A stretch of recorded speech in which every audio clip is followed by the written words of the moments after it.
భారతదేశం. దీన్ని మీరు ఎలా చూస్తారు? కొందరికి ఇది ఒక భూభాగం, మరికొందరికి ఇది ఒక రాజకీయ పటం. కానీ మన పూర్వీకులు వేల సంవత్సరాల క్రితమే దీన్ని ఒక దేశంలా చూడలేదు. వాళ్ళు దీన్ని ఒక శరీరంలా చూశారు, ఒక జీవమున్న ఎనర్జీ సిస్టంలా చూశారు. ఈ శరీరం ఎలా పనిచేస్తుందో చెప్పే యూజర్ మాన్యువల్ ఒకటి ఉంది.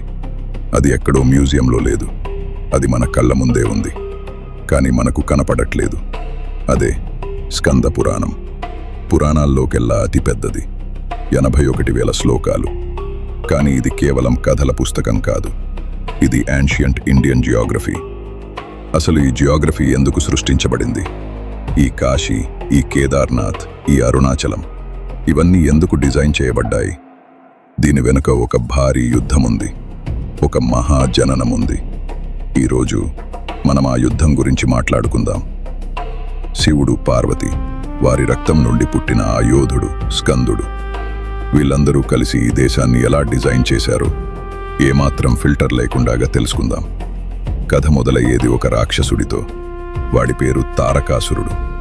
తారకాసురుడు అంటే ఎవరో బయట తిరిగే విలన్ అనుకోకండి. సంస్కృతంలో తారక అంటే దాటికంటే దాటించేవాడు అని అర్థం ఉంది. కానీ ఇక్కడ వీడు అడ్డుకునేవాడు.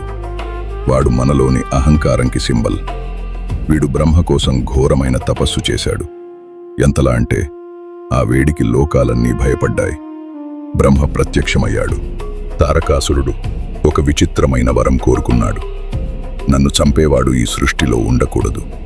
ఒకవేళ ఉంటే అది కేవలం శివుడికి పుట్టిన కొడుకు మాత్రమే అయ్యుండాలి. లాజిక్ చూశారా? ఆ టైంలో శివుడు దక్షయజ్ఞం తర్వాత సతీదేవిని కోల్పోయి తీవ్రమైన వైరాగ్యంలో ఉన్నాడు. హిమాలయాల్లో ఘోరమైన సమాధి స్థితిలో ఉన్నాడు. ఆయన కళ్ళు తెరిచే ప్రసక్తే లేదు. ఇక పెళ్లి, పిల్లలు అనే ఛాన్సే లేదు. అంటే శివుడికి కొడుకు పుట్టడు, తనకు చావు రాదు. ఇది తారకాసురుడి మాస్టర్ ప్లాన్. వరం రాగానే తారకాసురుడు విశ్వం మీద పడ్డాడు. ఇంద్రుడు ఓడిపోయాడు. దిక్పాలకులందరూ వాడి కాళ్ళ దగ్గర బానిసలయ్యారు. ధర్మం కుప్పకూడిపోయింది. అప్పటిదాకా ఉన్న స్పిరిచువల్ మ్యాప్ మొత్తం చిరిగిపోయింది. దేవాలయాలు పడ్డాయి, యజ్ఞాలు ఆగిపోయాయి. ప్రపంచం మొత్తం ఒకే ఒక ఆశ కోసం ఎదురు చూస్తోంది.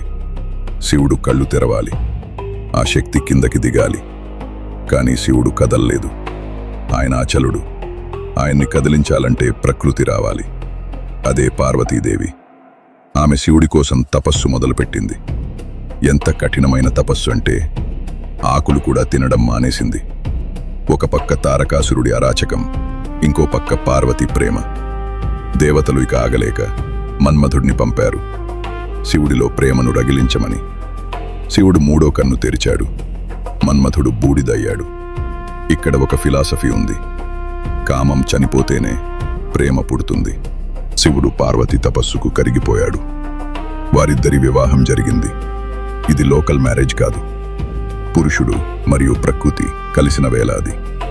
ఈ కలయిక నుండి ఒక అగ్ని పుట్టింది. ఆ అగ్ని ఎంత పవర్ఫుల్ అంటే అగ్నిదేవుడు కూడా దాన్ని మోయలేకపోయాడు.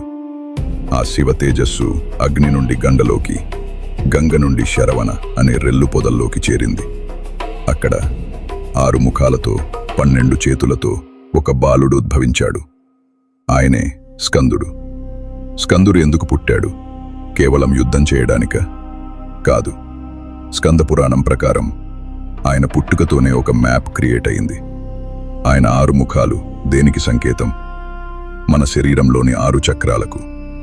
ఆయన చేతిలో ఉన్న ఆయుధం వేల్. అది చంపడానికి వాడే కత్తి కాదు, అది జ్ఞానశక్తి.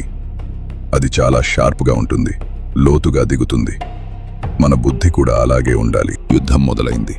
తారకాసురుడు అనుకున్నాడు, చిన్నపిల్లాడు నన్నేం చేస్తాడులే అని. కానీ స్కందుడు సామాన్యుడు కాదు. ఆయన శివుడి కోపం, పార్వతి శక్తి కలిపిన రూపం. యుద్ధభూమిలో స్కందుడు తన విశ్వరూపం చూపించాడు. తారకాసురుడు ఎన్ని మాయలు చేసినా స్కందుడి వేల్ ముందు అవి నిలబడలేదు. చివరికి ఆ వేల్ తారకాసురుడి గుండెల్లో దిగింది. అది కేవలం ఒక రాక్షసుడి చావు కాదు, అది అజ్ఞానం మీద జ్ఞానం సాధించిన గెలుపు. ఆ రోజుతో విడిపోయిన లోకాలు మళ్లీ కలిశాయి. బ్రేక్ అయిన మ్యాప్ మళ్లీ అతుక్కుంది. ఇక్కడే అసలైన విషయం ఉంది. యుద్ధం ముగిశాక స్కందుడు ఏం చేశాడు? విజయాన్ని సెలబ్రేట్ చేసుకోలేదు.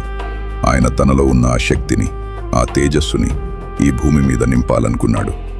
స్కంద పురాణం ఏం చెప్తుందంటే, స్కందుడు ఎక్కడెక్కడ కాలు మోపాడో అక్కడల్లా శక్తి క్షేత్రాలు ఏర్పడ్డాయి.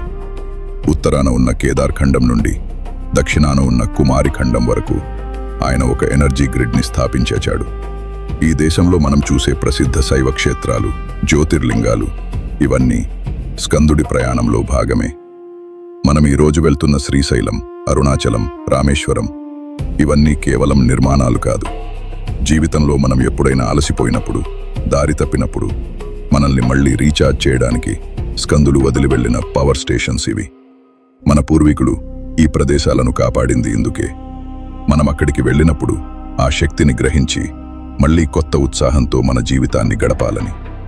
చివరగా ఒక్క మాట, రేపు పొద్దున మనం ఏదైనా గుడికి వెళ్తే దాన్ని కొత్త కోణంలో చూద్దాం. కేవలం ఒక రాయిలా కాకుండా మనల్ని మనతో కలిపే ఒక మాధ్యమంలా చూద్దాం. స్కంద పురాణం చెప్పిన అసలైన సత్యం ఇదే. బయట జరిగిన యుద్ధం ఎప్పుడూ ముగిసిపోయింది, కానీ అసలైన యుద్ధం మన మనసులో జరుగుతూనే ఉంటుంది. భయం, ఆందోళన, అజ్ఞానం వీటితో మనం నిత్యం పోరాడుతూనే ఉంటాం. ఆ పోరాటంలో గెలవడానికి కావలసిన ధైర్యం, ఆ శక్తి మన సంస్కృతిలో, మన ఆలయాల్లో దాగి ఉన్నాయి. సో ఒక టూరిస్ట్లా మాత్రమే కాకుండా ఒక అన్వేషకుడిలా ప్రయాణం చేద్దాం. ఆ ఆలయాల వెనుక ఉన్న సైన్స్ని, ఆ మ్యాప్ని అర్థం చేసుకుందాం. మన ప్రయాణం బయట మొదలవచ్చు, కానీ గమ్యం మాత్రం మన లోపలే చేరాలి. ఈ వీడియో మీకు నచ్చితే దయచేసి మా ఛానల్ను సబ్స్క్రైబ్ చేయండి. అలాగే ఇలాంటి మరిన్ని వీడియోలు చేయడానికి సపోర్ట్ చేయండి. మన చరిత్రలో దాగి ఉన్న ఇలాంటి అద్భుతమైన విషయాలు, లోతైన నిజాలు ఇంకా ఎక్స్ప్లోర్ చేయాలంటే MRT అన్ఫిల్టర్డ్తో ట్రావెల్ అవ్వండి. ఎందుకంటే నిజం తెలుసుకోవడమే అసలైన స్వేచ్ఛ. జై హింద్.